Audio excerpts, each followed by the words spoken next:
அத்தியாயம் 48. தளிக்குளத்தார் ஆலயத்தின் முன்பு ஊர்வலம் போய் சுற்றி நின்றது. மன்னர் தேர் விட்டு கீழிறங்க மற்றோரும் இறங்கினார்கள். ஆங்காங்கே வேலை மண்ணில் குத்தி நட்டு சுற்றி கயிறு கட்டி ஒரு பாதுகாப்பு வளையத்தை மெய்காவல் படையினர் ஏற்படுத்தியிருக்க, ஸ்ரீ ராஜராஜ தேவர் அந்த வளையத்திற்குள் போக, அங்கே இருந்த ராஜராஜ பெருந்தச்சர் அவரை வரவேற்றார். அவருக்கு பின்னே 4-5 இளைஞர்கள் நன்கு உடுத்தி கை கட்டி நின்றார்கள். அவர்கள் அக்குளில் சுருட்டிய துணிப்பை இருந்தது. காலின் கீழ் கருவிகள் இருந்தன. மாமன்னர் ராஜராஜர் அவர்களை நோக்கி நடக்க, அவர்கள் முன்னே வந்து ராஜராஜரின் கால்களை தொட்டு வணங்கினார்கள். ராஜராஜர் கைத்தட்டி எழுப்ப அவர்கள் எழுந்து நின்று கும்பிட்டார்கள். பட்ட மகிழ்ச்சியார் வர அவரையும் நமஸ்கரித்தார்கள். கரூர் தேவர் கூட்டத்தின் தென் திசையை பிளந்து கொண்டு உள்ளுக்குள் வந்தார். எந்த இடம் ராஜராஜ பெருந்தச்சரே என்று கேட்க, ராஜராஜ பெருந்தச்சர் அவர் காலை தொட்டு கண்ணில் ஒற்றிக்கொண்டார். இடம் காட்டினார். இது மேடான இடம். இந்த இடத்திலேயே மேடான இடம். இந்த இடத்தில்தான் கர்ப்பகிரகத்தை ஈசான்ய சுவர் மூலை வரப்போகிறது. கர்ப்பகிரகத்தின் ஈசான்ய சுவர் மூலையில் இக்கல்லை நட்டு இங்கிருந்து துவக்கப் போகிறோம். இதற்கு பிறகு இந்த இடத்தில் முதல் மண்டபம், பிறகு அதோ அங்கு சிறிய கம்பு நட்டிருக்கிறேனே, அது 2வது மண்டபம் என்று விரிவாக போகிறது. மண் பரிசோதனைகள் முடிந்துவிட்டன. காற்று பரிசோதனைகள் முடிந்துவிட்டன. நீர் பரிசோதனைகள் முடிந்துவிட்டன. நீங்கள் உத்தரவு கொடுத்தால், மன்னர் சரி என்று தலையசைத்தால் நான் வேலையை துவங்கி விடுகிறேன் என்று சொல்ல, கரூர் தேவர் மன்னரை நோக்கி நடந்தார். மன்னர் கரூர் தேவர் கால்களை தொட்டு வணங்க, மன்னரை அவர் எழுப்பி அணைத்து கொண்டார். ராஜராஜா, இந்த கணத்தில் நீ உன் மூதாதையர்களை நினைத்து கொள்ள வேண்டும். விஜயாலய சோழனை ஆரம்பித்து வருகின்ற உன் பரம்பரையை மட்டும் சொல்லவில்லை. அதற்கு முன்பு பெயர் தெரியாது பல்லவர்களுக்கெல்லாம் முன்பு ஆட்சி செய்து வாழ்ந்தார்களே, அந்த கரிகால சோழர்களையெல்லாம் கூட நீ நினைவுக்கு கொண்டு வர வேண்டும். இந்த தஞ்சை தரணி சிறப்பதற்காக ஆட்சி செய்த மன்னர்களை, அவருக்கு துணையாக இருந்த மந்திரிமார்களை, தவசீலர்களை, இந்த தஞ்சை மண்ணை விட்டு பிரியாமல் இங்கேயே சுற்றி கொண்டிருக்கிற அந்த சூட்சம உணர்வுகளை நீ தியானித்து கொள்ள வேண்டும். இந்த காரியம் தஞ்சை மண்ணை பெருமைப்படுத்த நடத்தப் போகிற காரியம். தமிழ் கூறும் நாகரிகத்தை உலகுக்கு சொல்லப் போகிற காரியம். கணித திறமையை, கலை திறமையை, ஆராய்ச்சி மனப்பான்மையை, எழுத்தை, படிப்பை, நாகரிகத்தின் பேச்சை, சொல்லை, செயலை, தத்துவத்தை, கடவுள் தேடலை உலகுக்கு சொல்லுகின்ற காரியம். மாமன்னா, முழு மூச்சாக இதில் இறங்கிவிடு. இதை தவிர வேறு எதுவுமே உனக்கு முக்கியமாக இருக்க வேண்டிய அவசியம் இல்லை. மிகப்பெரிய காரியம் செய்கிற போது நடுவே சில இடைஞ்சல்கள் ஏற்படலாம். அது பற்றி எந்த கவலையும் கொள்ளாதே. சிவனருளால் அந்த இளைஞர்கள் உன்னை சுற்றி உள்ளவர்கள் தீர்த்து வைப்பார்கள். ராஜேந்திர சோழன் உனக்கு துணையாக நிற்பான். பஞ்சவன்மாதேவி அரண்மனையை பார்த்து கொள்வாள். உன்னுடைய துணைவியார்கள் இதற்கு துணையாக நிற்பார்கள். மந்திரிமார்கள் இறங்கி வேலை செய்வார்கள். எப்படிப்பட்ட கோயில் கட்ட வேண்டும், என்ன விதமாக கட்ட வேண்டும் என்கிற விஷயத்தை எல்லாம் வேகமாக முடிவுக்கு வந்துவிட்டு, அதற்கு குண்டான ஆட்களை தயார் செய்து அவர்களுக்கு குண்டான வசதிகளை செய்து கொடுத்துவிடு. இதில் ஈடுபடுகிற எவரும் முகம் சுளிக்காமல் இருக்கட்டும். இதில் ஈடுபடுகிறது தெய்வ காரியம் என்று அவர்களுக்கு சொல்லிவிடு. இதில் சௌகரிய குறைவு இருந்தாலும் சகித்து கொள்ள சொல். நான் செய்கிறேன் என்று கர்வப்படாமல் சகலரையும் இதில் பங்கு பெற செய். இது உங்களுடைய கோயில் என்று அவர்களுக்கு அறிவுறுத்து. மாமன்னா, மனிதர்கள் கூடி வாழும் இயல்பினர்கள். அவர்கள் கூடித்தான் பெரும் காரியங்களை செய்திருக்கிறார்கள். உன்னுடைய காலத்தில் உன்னுடைய மக்கள், உன்னுடைய மந்திரிமார்கள், உன்னுடைய மனைவிகள், உன் அரசாங்கத்து ஆட்கள் எல்லோரும் ஒன்று கூடி மிக பெரிய ஒரு தொண்டை சிவனுக்காக, இறைவனுக்காக செய்ய போகிறீர்கள். இது வாழ்வாங்கு வாழும், வையத்தில் வெகுநாள் நிலைத்து நிற்கும். பூமி இருக்கும் வரை இந்த பெருங்கோயில் இருக்குமென்று நான் உனக்கு உறுதி கூறுகிறேன். உன் பெயரை தமிழனாக பிறந்திருந்த ஒவ்வொருத்தர் வாழ்க்கையிலும் ஒரு முறையேனும் சொல்லாமல் இருக்க மாட்டான். தமிழனாக பிறந்தவன் வாழ்க்கையில் ஒரு முறையேனும் நீ கட்டுகிற கோயிலுக்கு வராமல் இருக்க மாட்டான். மிகப்பெரிய ஒரு சாதனையை நீ செய்ய போகிறாய். செய்வதற்காகவே பிறந்திருக்கிறாய். அதைதான் உன் மங்கள சின்னங்கள் சொல்லுகின்றன. எனவே இதில் ஏற்படுகின்ற அத்தனை இடைஞ்சல்களையும் இறைவனுடைய கையிலே ஒப்படைத்து விட்டு இந்த இளைஞர்களுக்கெல்லாம் உன்னை ஊக்குவிக்கவே வந்திருக்கிறார்கள். எனவே நீ நினைத்து கொள்ளும் பொழுதே 7 வருடங்களில் இந்த விஷயம் நன்கு வளர்ந்து நல்லபடி முடியும். எனவே எந்த கவலையும் இல்லாமல் இந்த வேலையில் இறங்கு.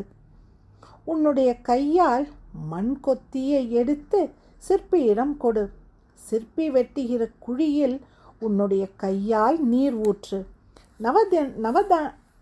நவரத்தினங்களை இடு. தங்க காசுகள் போடு என்று கரூர் தேவர் கட்டளையிட்டார்.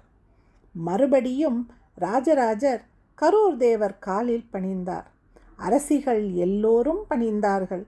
ராஜராஜர் எழுந்து நின்று பெருந்தச்சரை பார்த்து கை கூப்பினார். நான் மட்டுமே இந்த காரியத்தை செய்வதாய் நினைக்கவில்லை பெருந்தச்சரே. உங்களுடைய கலைத்திறமை, உங்களுடைய ஆர்வம், உங்களுடைய கணிதம் இவையெல்லாம் சேர்ந்துதான் இங்கே பெருங்கோயிலாக உருவாகப் போகின்றன. இந்நாட்டில் எனக்கு இணையான நண்பராய் நீர் பிறந்திருக்கிறீர் என்பது மிக பெருமைப்படக்கூடிய விஷயம். உங்களுக்கு எந்த குறையும் இல்லாமல் நடக்க நான் முயற்சி செய்வேன். ஒருவேளை என்னால் ஏதேனும் குறை இருக்குமாயின் அதை இப்போதே மன்னித்து, அந்த காரியம் எனக்காக செய்யப்படவில்லை, இறைவனுக்காக செய்யப்படுகிற காரியம் என்பதை நீங்கள் மனதிலே தேக்கி குறைவர முடித்து தருமாறு பணிவோடு கேட்டுக்கொள்கிறேன் என்று கை கூப்பி உடல் குனிந்து வணங்க மன்னரின் மனைவிகள் அனைவரும் பெருந்தச்சரை வணங்கினார்கள். பெருந்தச்சர் அதே பணிவோடு ராஜராஜரை வணங்கினார். பெருந்தச்சனாரின் துணைவியார் வரவில்லையே. பெருந்தச்சர் துணைவியார் வரவேண்டிய ஒரு சம்பிரதாயமாயிற்றே. ஆமாம், அழைத்து வந்திருக்கிறேன் என்று சொல்ல கூட்டத்திலிருந்து பெருந்தச்சரின் துணைவியர் இருவரை அழைத்து வந்தார்கள். இருவரும் வந்து மன்னர் ராஜராஜரின் காலை தொட்டு வணங்க, கரூராரை நமஸ்கரிக்க, அங்கு அவர்களுக்கு வெற்றிலை பாக்கும் பொற்கீழிகளும் தரப்பட்டன. அம்மா, அவர் மிகப்பெரிய ஒரு வேலையிலே தன்னை ஈடுபடுத்தி கொண்டிருக்கிறார். இந்த வேலையிலிருந்து அவரை திசை திருப்பாமல் அந்த வேலையை நோக்கி அவரை தீர்க்கமாக ஈடுபடும்படியாக நீங்கள் இருவரும் செய்ய வேண்டும். பட்ட மகிழ்ச்சி கேட்டுக்கொள்ள சரி என்று நாணத்துடன் தலையசைத்தார்கள். மட்டம் பார்க்கும் குண்டில் இருந்த நூல் கயிற்றை உயர தூக்கி பெருந்தச்சர் பிடிக்க அதை சிறிய கத்தியால் பட் என்று ராஜராஜர் அறுத்தார். பெருந்தச்சர் வலக்கையை நீட்ட கிட்டத்தட்ட முழங்கை நீளமுள்ள அந்த கயிறை அந்த வலக்கை மணிக்கட்டில் அவருடைய 2 மனைவிகளும் 2 விரல்களை வைக்க அந்த 2 விரல்களை சுற்றி மணிக்கட்டையும் சுற்றி ராஜராஜர் கங்கணம் கட்டினார். அவர்கள் விரல்களை எடுத்துக்கொள்ள அந்த மணிக்கட்டு கயிறு பெருந்தச்சனார் கையில் தொங்கியது. அந்த கங்கணத்தில் மன்னர் தங்கப்பூவை மாட்ட பெருந்தச்சர் மறுபடியும் கைகூப்பினார். தன்னுடைய உதவியாளர்களை அருகே அழைத்தார். இவன் உமாபதி, அடுத்தவன் தானுமாலயன், அதற்கடுத்து இருப்பவன் விஸ்வநாதன். இவர்கள் மூவரும் இங்கே நடக்கின்ற எல்லா வேலைகளுக்கும் முழு முதற் பொறுப்பானவர்கள். நான் வெளியூர் போனாலும் இந்த வேலையை திறம்பட செய்வார்கள். இந்த வேலையை இவர்கள் திறம்பட என்னைப் போலவே செய்வதற்காக நான் அணிந்த கங்கணம் போல் அவர்களுக்கும் அணிவிக்கின்றேன் என்று சொன்னார். அருகே அழைத்தார். குண்டிலிருந்து தொங்கும் நூலை எடுத்து அவர்கள் கையை சுற்றி கைகூப்பி நிற்க வைத்தார். மாமன்னர் உடையார் ஸ்ரீ ராஜராஜ தேவரின் சத்தியமாக, கரூர் தேவர் கால்தூசியின் சத்தியமாக, காவேரியின் சத்தியமாக, தஞ்சை மண்ணின் மீது சத்தியமாக, எங்கள் குலதெய்வம் வீராட புருஷன் சத்தியமாக, 30 முக்கோடி தேவர்கள் சத்தியமாக, எங்கள் அந்தராத்மாவின் மீது சத்தியமாக, இந்த வேலை முடிக்கிற வரையில் மது அருந்துதலோ மாமிசம் உண்ணுதலோ மங்கையரை நாடலோ எதுவும் இல்லாமல் கடும் விரதமிருந்து கடவுள் அருளால் இந்த வேலையை முடித்து தருகிறோம். இது சத்தியம், சத்தியம், சத்தியம் என்று சொன்னார்கள். மாமன்னர் ராஜராஜர் கவலையோடும் கருணையோடும் அவர்களை பார்த்தார். மூவருமே இளைஞர்கள், செழிப்பானவர்கள். வாழ்நாளில் ஒரு முக்கிய பகுதியை எல்லா சுகங்களையும் புறக்கணித்துவிட்டு கோயில் கட்டுகிற வேலைகளுக்கு அடிபணிந்து ஆட்படுத்தி கொண்டு விட்டார்கள். கோயில் கட்டுதல் எப்போது முடியும் என்று தெரியவில்லை. குறைந்த பட்சம் 6 ஆண்டுகளாவது ஆகும் என்று எதிர்பார்க்கப்படுகிறது. அதற்கப்பாலும் ஆகும். ஆகிற வரையில் இவர்கள் வேறு எதுவும் செய்ய முடியாது. வாழ்க்கையில் ஈடுபடுவதற்கும் இயலாது. அப்படி ஈடுபட மாட்டேன் என்று சத்தியம் செய்திருக்கிறார்கள். மன்னர் மனம் நெகிழ்ந்தார். திரும்பி பட்டமகிஷியை பார்த்தார். பட்டமகிஷி கண் கலங்கினாள்.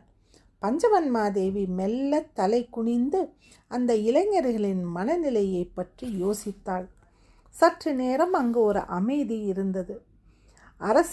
அரசரிடம் மண் கொத்தியை உமாபதி எடுத்து கொடுக்க அந்த மண் கொத்தியை நெஞ்சில் வைத்து அரசர் தியானித்தார். எல்லாம் நீ, உனக்காக நீ செய்து கொள்கின்றாய். இங்கு என் செயல் என்று எதுவும் இல்லை. எனக்கு எந்த கர்வத்தையும் கொடுக்காமல் உன்னுடைய அடியவனாகவே இருப்பதற்கு ஆசீர்வாதம் செய். இந்த வேலையை நீ நிறைவேற்றிக்கொள். நீ முழுமையாக்கிக்கொள். உன்னை இங்கு காண்பதற்காகவே தவிக்கின்றேன். உன்னை உலகத்தோருக்கு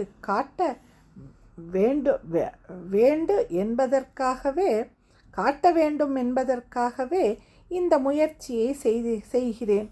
நீ விரும்பினால் ஒழிய உன்னை எவரும் பார்க்க இயலாது. நீ சம்மதித்தால் ஒழிய இங்கு உன் உருவம் தோன்றாது. நீ உன் சந்நிதானம்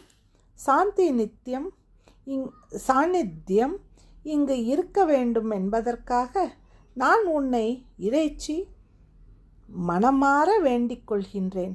என் சிவனே, என் இறையே, வருக வருக, இங்கு வந்து அமர்க என்று மனமாற வேண்டினார். மணக்கொத்தியை கை நீட்டி ராஜராஜ பெருந்தச்சரிடம் கொடுத்தார்.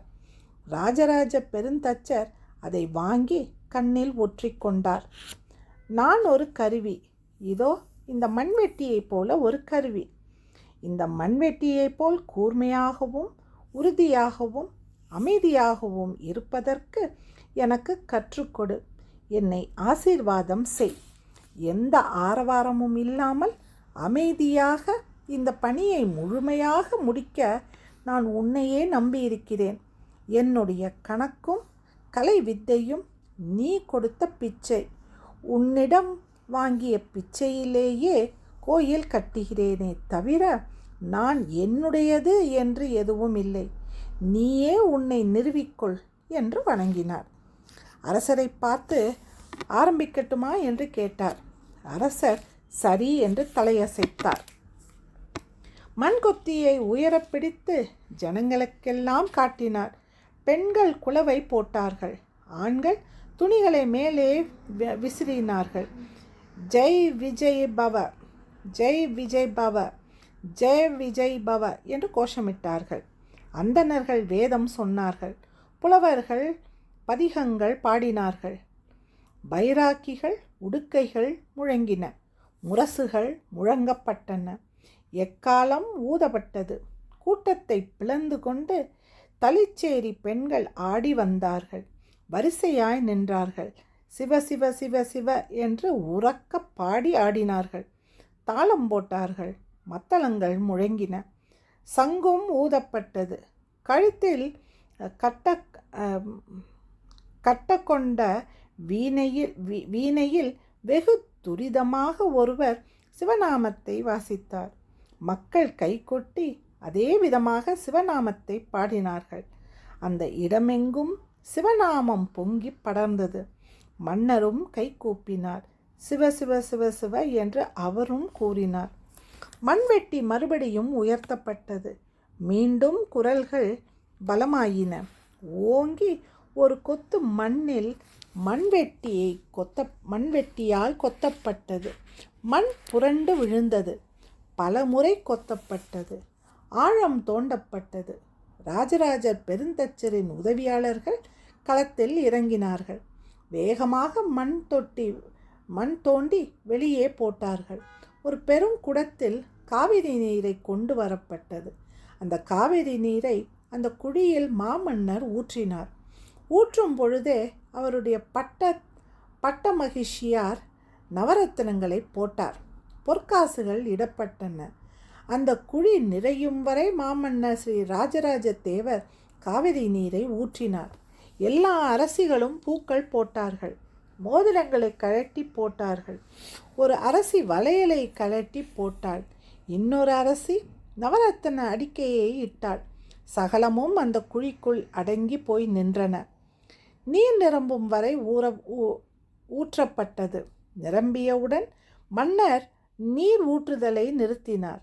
எல்லோரும் அமைதியாக அந்த நீரை பார்த்து கொண்டிருந்தார்கள். நீர் அசையாமல் அவ்விதமாகவே வெகு நேரம் இருந்தது. இது நல்ல இடம். நீர் கூடவும் இல்லை குறையவும் இல்லை, சமமாக வாங்கிக் கொள்கிறது என்று சொல்ல எல்லோரும் மகிழ்ந்தார்கள். வேறு ஏதேனும் போட வேண்டும் என்றால் போடலாம் என்று சொல்ல கரூர் தேவர் தன் மடியிலிருந்து கொட்டை பாக்களவு உள்ள சந்திரகாந்த கல்லை எடுத்து அதற்குள் போட்டார். கேரளத்தங்க விழுப்பரையான் என்கிற மந்திரி தன் வைர மோதிரத்தை கழட்டி போட்டார். வேறு சில மந்திரிகளும் தங்க ஆபரணங்களை போட மக்கள் வரிசையானார்கள். தங்கள் கையில் இருந்த செப்பு காசுகளையும் பொற்காசுகளையும் அந்த குழியிலேயே போட்டார்கள். ஒரு பெண்மணி கழுத்தில் உள்ள தங்கச்சங்கிலியை கழட்டி போட்டாள். இன்னொருத்தி இடுப்பில் இருந்த அரைஞ்சானை மெல்ல அறுத்து அதில் இட்டாள். காது தோடுகளை பல பெண்மணிகள் போட்டார்கள். கடுக்கண்கள் மோதிரங்கள் நிறைய குழிக்குள் விழுந்தன. இனி போடுவதற்கு எதுவும் இல்லை என்கிற போது வேகமாய் மண் போட்டு அந்த இடத்தை மூடினார்கள். முக்கால் நிரம்பியதும் ஒரு மூளைக்கல்லை அழுத்தி பொருத்தினார்கள். அதன் மீது ஒவ்வொரு மூளைக்கல்லையும் வைத்தார்கள். அரைத்த சாந்தை அந்த குழிக்குள் கொட்டி இறக்கினார்கள். அந்த கல் மீது மலர் மாலை வைத்தார்கள். மீதியை நாங்கள் பார்த்து கொள்கிறோம் அரசே, நீங்கள் போய் வரலாம். பெருந்தச்சர் கைகூப்ப மன்னர் திரும்பினார். அவர் தேரேறி தளிக்குளத்தார் கோயிலுக்கு அருகே போகும்போது கரூர் தேவர் அங்கு நின்றிருந்த வீரர்களை மன்னருக்கு காட்டினார். மன்னர் யார் என்று பார்க்க அந்த வீரர்கள் ஈட்டியை தலைகீழாக பிடித்து தரையில் குத்தினார்கள். அதற்கு துக்க செய்தி என்று பெயர். மன்னர் திடுக்கிட்டார். என்ன என்று கரூர் தேவரை பார்த்தார். அவர்கள் அருகில் வந்தார்கள். யார் என்று மன்னர் பதட்டமாய் கேட்க, கண்டராதித்யர் துணைவியார் செம்பியன் மாதேவியார் என்று பதில் வந்தது. மன்னர் சட் என்று தேரில் உட்கார்ந்தார். தலை கவிழ்ந்து கொண்டார். அங்கே பேரமைதி நிலவியது. பெருமழை ஒன்று பெய்வதற்கு கடும் புழுக்கம் அந்த காலை வேளையில் பரவியது. மக்கள் அமைதியாய் மன்னரையே பார்த்து கொண்டிருந்தார்கள். அம்மா, என் தாயே, சிவனருள் செல்வி செம்பியன் மாதேவி, நீ போய்விட்டாயா என்று யாரோ ஒருவர் கதற, அங்கே கூட்டம் மடை உடைத்த வெள்ளம் போல் கதறி அழ துவங்கியது. 48வது அத்தியாயம் முடிவுற்றது.